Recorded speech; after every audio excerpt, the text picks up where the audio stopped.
It's make it seem exotic and dangerous and, going to another planet and that sort of thing. The truth is, it's really done by a set of standards that are so rigorous. Go ahead and terminate this test dive because And here we go.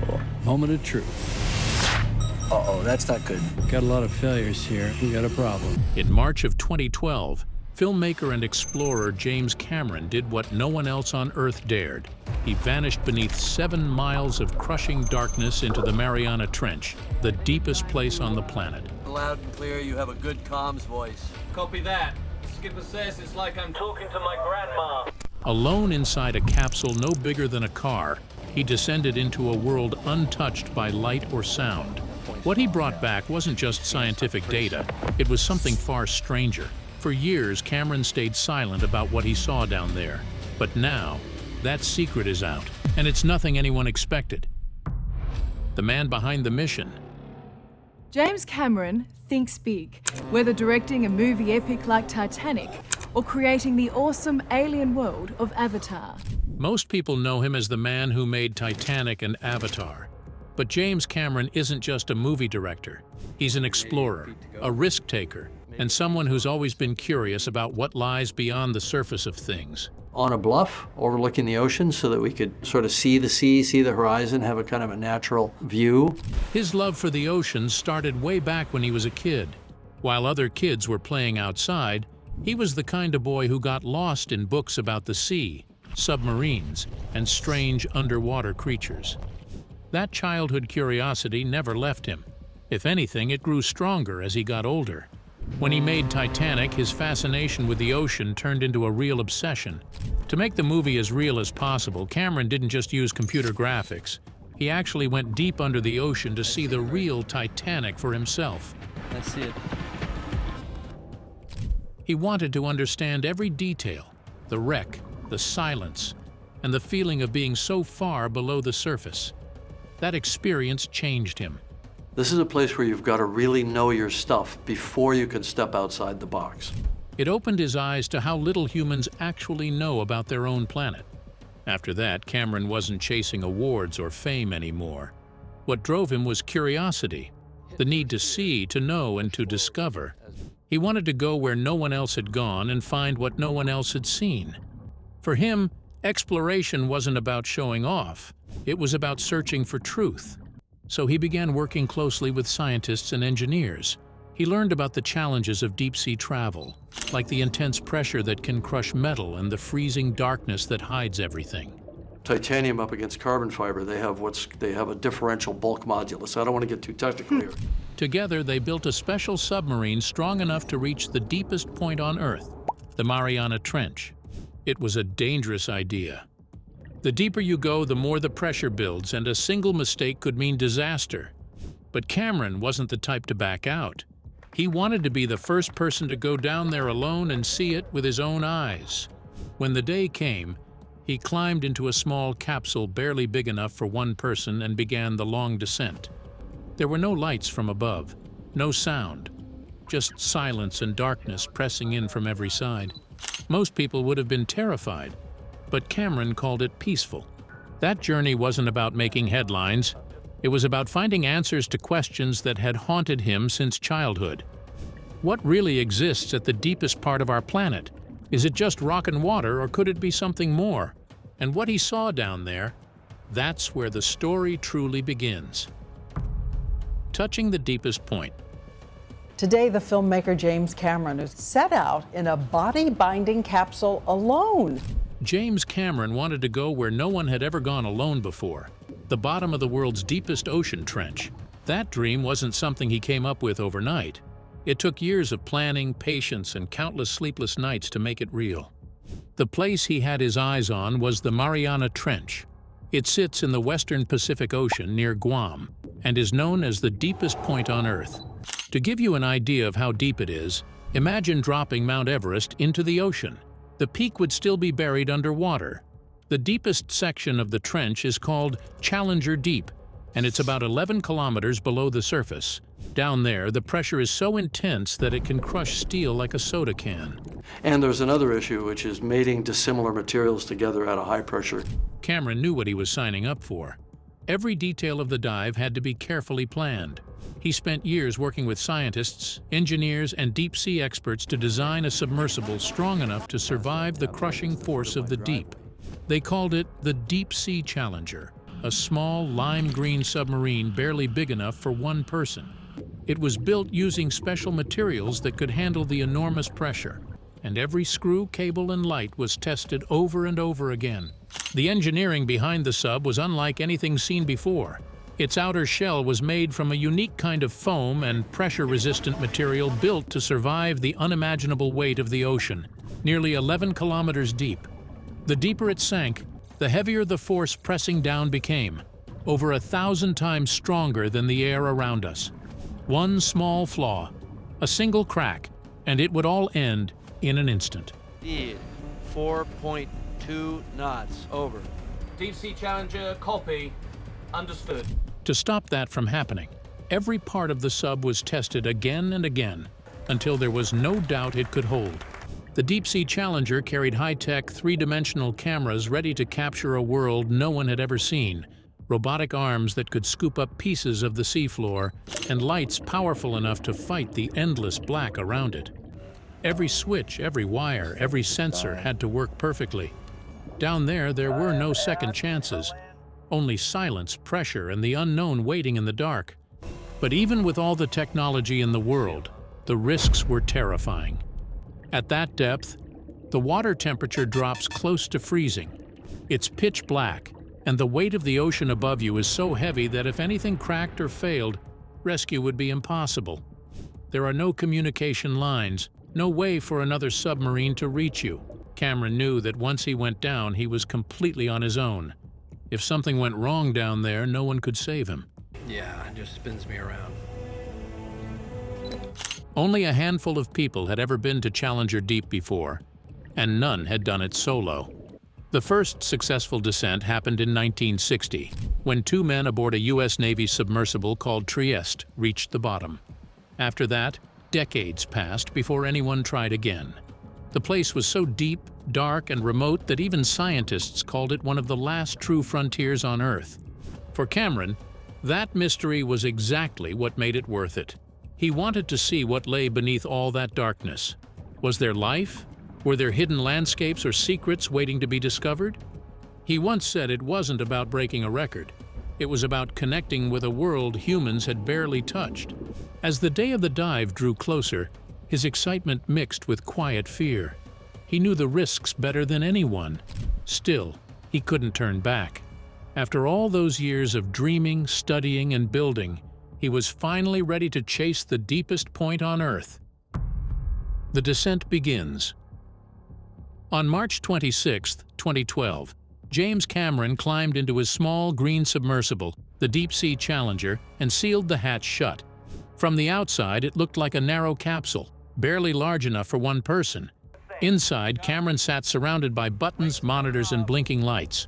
He took a deep breath as the crew above gave the final go-ahead. Then, slowly, the sub started to sink beneath the surface of the Pacific Ocean. At first, everything looked peaceful. Sunlight shimmered through the blue water, and fish swam lazily past the small window in front of him. But within minutes, the light began to fade. The deeper he went, the darker it became. Surface Deep Sea Challenger. Depth 18000. Soon, there was nothing but blackness all around. The ocean swallowed every bit of color, every sound. Only the soft hum of the sub and the faint creak of metal filled the silence. Inside that tiny capsule, Cameron was completely alone. He could hear his own breathing echoing through his helmet, steady but tense. Every now and then, the pressure outside made the metal walls groan and pop, a reminder that he was sinking into a place no human had ever gone alone before. The deeper he descended, the more fragile everything felt. A single mechanical failure could mean the end. The descent wasn't quick. It took nearly 2.5 hours for the sub to reach the bottom. During that time, Cameron watched the depth gauge climb. 1 kilometer, then 2, then 5. The numbers became unreal, as if he were falling through another world. The lights outside flickered occasionally, revealing strange, jelly-like creatures drifting past, glowing faintly in the dark like tiny lanterns. At around 11 kilometers down, the sub finally touched the seafloor of the Mariana Trench, the deepest known point on Earth. Cameron had done it. He was now sitting alone at the bottom of the world, surrounded by silence and darkness so complete that it felt almost otherworldly. The pressure outside was crushing, strong enough to flatten a steel ball, yet the deep-sea Challenger held firm. After years of dreaming, planning, and building, he had reached the deepest place on the planet. He was not just a filmmaker anymore. He was a man who had literally gone where no one else ever had. The descent was over, but his real discovery was just about to begin.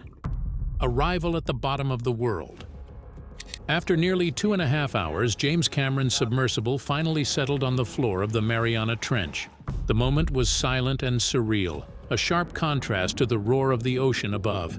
He had reached the deepest known point on Earth, almost 11 kilometers below the surface. Overnight, he hopped into this 24-foot submarine he's been secretly developing for 7 years. A place so remote that only a handful of humans had ever set eyes on it. Through the small viewport of the deep-sea Challenger, Cameron took in the scene before him. The sea floor looked like nothing from this world. Fine, gray sediment stretched out in every direction, forming ridges and valleys that seemed sculpted by forces beyond imagination. Odd shapes and mounds rose from the bottom, some jagged, some smooth, creating a landscape that felt alien. The silence was profound, heavier than anything he had ever experienced, pressing down like a tangible force. Every sound inside the capsule seemed amplified. The faint hum of electronics, the creak of metal, and his own heartbeat echoing in the quiet. Me a bit. I'm doing it for real. It's cool. In his own words, he called it the most desolate place I've ever seen. It was what he had expected. Emptiness, stillness, a realm untouched by human presence. But even in this extreme isolation, he realized he was not alone. Something moved in the darkness. At first it was subtle, almost a flicker against the sediment. Then he could make out shapes gliding across the floor. Strange, small creatures, perfectly adapted to survive under crushing pressure and freezing temperatures, were thriving in an environment humans had long assumed was barren. Cameron watched, mesmerized. These were organisms unlike anything most of us could imagine, living in total darkness, feeding and moving across the seabed with a quiet purpose. Even though he was alone, Cameron felt connected to the planet in a way he never had before. The Challenger Deep was no longer just a remote coordinate on a map. It was a living, breathing world, mysterious and fragile, hidden beneath layers of water and rock. Every detail, from the swirls of sediment to the tiny movements of life, was a discovery in itself. But then, out of the corner of his eye, Cameron saw something. The unexplainable discovery. Through the small window of the deep-sea Challenger, Cameron began to notice movement. At first it was faint, just tiny flickers passing over the gray seabed. As he focused, he saw organisms that seemed impossible. Some were transparent and jelly-like, drifting gently against the currents as if they had no concern for the crushing weight of water above. Oh, great. Big holothurian. Others appeared to cling to the sediment, surviving in a place that should have been completely inhospitable. The creatures fascinated him. They moved gracefully, almost weightless, illuminated only by the dim lights on his submersible. Their forms were unlike anything seen in shallow oceans or typical deep-sea studies. They suggested life could thrive in conditions scientists had long considered uninhabitable. Cameron filmed everything carefully, knowing the footage could change what the world understood about life in extreme environments. What caught Cameron's attention next were the strange formations scattered across the seafloor. Some areas seemed to glimmer faintly, forming shapes that looked metallic or crystal-like. He couldn't tell what they were. Could they be natural mineral deposits reacting to the deep-sea pressure and chemistry, or something entirely different? His cameras recorded everything in detail, yet even with close-up and slow-motion review, the team above struggled to understand what they were looking at. Cameron himself admitted that he was seeing things that didn't fit with his previous knowledge of the trench. His recordings included movements and shapes that defied expectation, life forms that should not have survived, and structures that appeared almost artificial. The more he observed, the more mysterious the environment became. The footage sent back to the surface caused both excitement and confusion among scientists. From his historic Deep-Sea Challenge expedition, 2 scripts, which will just be an amazing thing in the future. Cameron's team could confirm what was alive, what was moving, and what was glowing, but the exact nature of these discoveries remained unclear. Questions arose about how these organisms could withstand such pressure, how they could survive without sunlight, and what these glowing or metallic formations really were. Cameron had gone seeking the deepest point on Earth, but he had returned with more than just depth measurements and sediment samples. Right. My first sample. He had captured glimpses of a world that was alive, strange, and largely unexplained. The camera malfunctioned and lost footage. During James Cameron's descent to the Challenger Deep, not everything went according to plan. About halfway through his exploration, several of the submersible's systems began acting strangely. The main camera feed, which had been recording every second of the dive, suddenly cut out. For several tense minutes, the team on the surface saw nothing. The silence was broken only by the occasional crackle of communication, and even Cameron inside the capsule felt the weight of isolation more acutely. When the camera power was finally restored, it became clear that not everything had survived the blackout. Some of the footage was corrupted, leaving gaps in the record of this historic dive. Files that should have shown the seafloor in unprecedented detail were partially lost. Scientists and engineers had carefully prepared to capture every moment, yet technology had faltered in one of the harshest environments on Earth. What made the incident even more remarkable was Cameron's reaction. Years later, in interviews, he admitted that during those missing minutes of footage, he witnessed something beyond explanation. He described the moment as deeply unsettling and kept the details private for a long time. Whatever he saw was unlike anything ever recorded in deep-sea exploration. It appeared briefly, eluding the limits of his equipment, and left him questioning the very nature of life and the mysteries hidden in the ocean's darkest depths. Engineers later analyzed the submersible systems and concluded that the extreme conditions of the trench likely caused the glitch. The immense pressure combined with the cold and the strain on electronic components could have triggered the temporary failure. Still, for Cameron, the malfunction was more than a technical hiccup. Even with parts of the footage missing, Cameron and his team were able to gather enough to transform deep-sea exploration. Deep Sea Challenger, copy that. You are on the bottom. Still, those lost minutes left behind a lingering sense of mystery. The brief silence when the camera went dark seemed to hint at a hidden world far beyond what science can currently explain. Cameron's careful silence about what he witnessed only strengthened the idea that the Mariana Trench may still guard secrets capable of reshaping what we believe about life in the most extreme places on Earth. The Silent Return. After spending nearly 3 hours at the bottom of the Mariana Trench, James Cameron began the long ascent back to the surface. The Deep-Sea Challenger moved slowly, climbing through kilometers of pitch-black water. Outside the capsule, darkness was absolute, with only the faint glimmer of his submersible's lights cutting through the deep-sea black. Inside, the silence was overwhelming, broken only by the hum of the machinery and the occasional crackle of communications. Deep Sea Challenger, confirm request to ascend. Copy. Weight's coming off. Cameron later described the feeling as humbling. He felt small, fragile, and even terrified in a way that no previous experience had prepared him for. The pressure of the water above him was immense.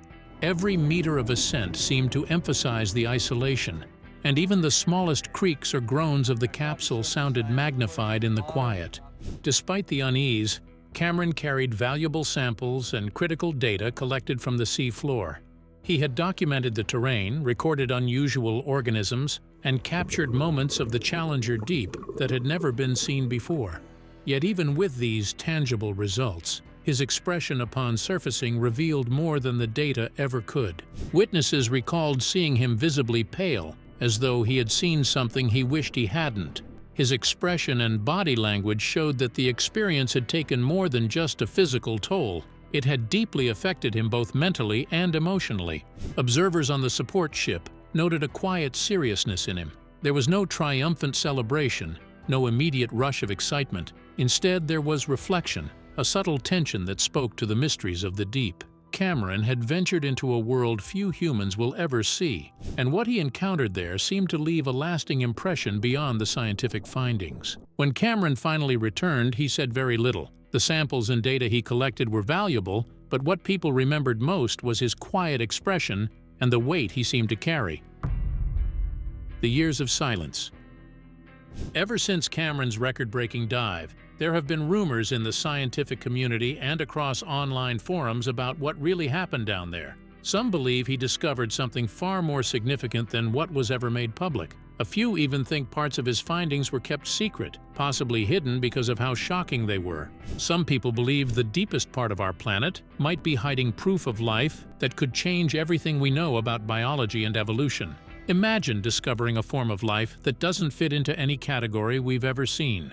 Something so strange it makes us question how life even begins. A discovery like that could easily become the kind of secret powerful groups would want to keep hidden. Supporters of this idea often point to a few strange details. First, there is the contradiction between Cameron's early reports and the later scientific analysis. At first, he described the seafloor as quiet and lifeless. But when his samples were studied, they revealed traces of living organisms. Why the difference? Then there is Cameron's unusual silence. For someone who created documentaries about the Titanic and is rarely shy about sharing discoveries, his reluctance to discuss the details of this expedition feels out of place.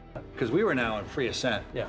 There was you couldn't stop. You dropped all your weights. Yeah. And it was just all these eyes, and then we cleared it. Even the release of the data took longer than expected. Deep-sea research is complex, but some of those delays seem too long to be normal. The most curious part of all comes from Cameron himself. In a few rare interviews, he almost let something slip before stopping short. In one, he began describing strange formations on the seafloor that he had not expected to see, but he quickly changed the topic. In another, he said parts of his footage were too unclear to use, which sounded odd coming from someone known for his attention to detail and filming quality. Then, years later, something happened that stirred up the rumors again.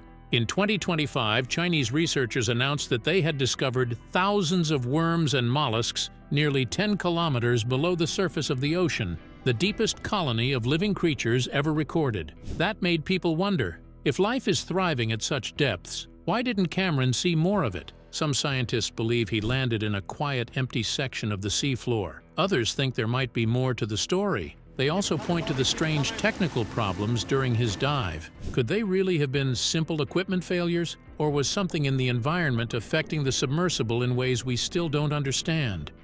James Cameron is on a mission, and what you're seeing is another step, or better to say, dive. The compass issues, for instance, hint at possible magnetic disturbances in the area. What could cause something like that at the bottom of the ocean? To separate rumor from reality, we need to look at what is certain. The Deep Sea Challenge expedition was the first major scientific exploration of the Challenger Deep using a manned submersible. Cameron collected samples, recorded data, and returned with valuable footage that changed how we see the ocean's most hidden places. The results were groundbreaking. The samples contained bacteria and microorganisms that could survive pressures that would crush anything living on the surface. They lived in freezing darkness, with no sunlight and almost no oxygen. Yet they didn't just survive, they thrived. Some of these microbes even produced new chemical compounds that could lead to advances in medicine, energy, and biotechnology. This discovery opened new doors for science. It showed that life could exist in places that once seemed impossible.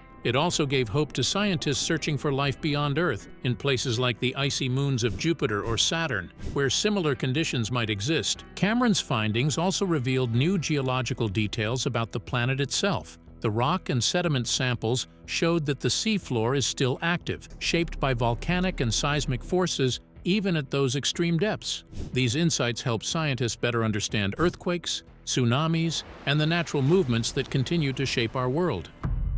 What he eventually revealed?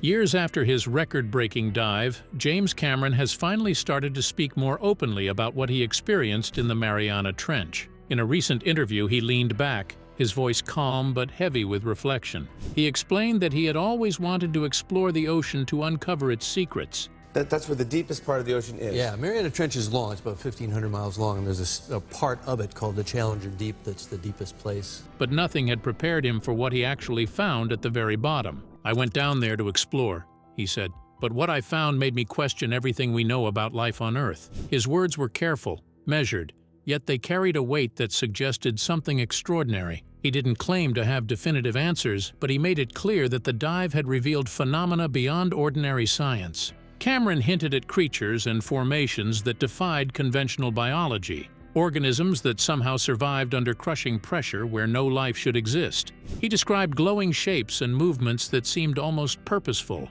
as if the deep sea had its own hidden ecosystem operating under rules humans do not yet understand. He also mentioned unusual materials scattered along the seafloor, items that didn't match anything known in human engineering. The filmmaker and explorer explained that part of the reason he stayed silent for so long was that he wanted to verify the findings and protect the data. Some of what he recorded during the dive was impossible to replicate or explain with current technology. He admitted that he could not yet fully describe the experience without losing the sense of mystery that made it so compelling. Cameron's tone carried a mixture of wonder and unease, the kind that comes from seeing something completely unexpected. He suggested the possibility of hidden forces or ancient processes that have quietly shaped life and the Earth itself in ways humans are only beginning to understand. He avoided naming what it could be, leaving the interpretation up to the audience. Some might think of alien life, others might imagine lost civilizations or unknown forms of energy lying beneath the ocean. By the end of the interview, Cameron left a lingering sense of awe. He did not reveal all the answers. OceanGate shouldn't have been doing what it was doing. I think that's pretty clear. I think I was unaware that they weren't certified. But he emphasized that the Mariana Trench holds mysteries that challenge our understanding of reality. He made it clear that exploration is not only about maps and measurements, but also about confronting the unknown and accepting that some questions may never have clear answers. His words remind us that there are still corners of our world, and perhaps our universe, that remain untouched, waiting for those brave enough to face them. The reflection and legacy. As the conversation comes to an end, Cameron leans back with a quiet smile, not one of fear but of wonder. He reminds us that the ocean is still one of the last great frontiers on Earth, more mysterious than even the farthest parts of space. "If we've only seen 5% of what's under there," he says softly, "what else are we missing?" The question lingers in the air. He reflects not only on the technology and effort that made the dive possible, but also on the deeper meaning of discovery. For Cameron, exploration is not about conquering nature, but about understanding it and realizing how little we truly know. Every dive, every sample, every moment spent in the cold darkness proves how vast and alive our planet still is. He later revisited a thought he had once shared, his tone calm and introspective, saying that before his time is over, he must tell the truth, that humanity is not truly alone on this planet. He was not referring to extraterrestrial beings, but rather to the hidden worlds within Earth itself, to the countless forms of life and mysteries that remain unseen beneath its surface. Thanks for watching. See you in the next one.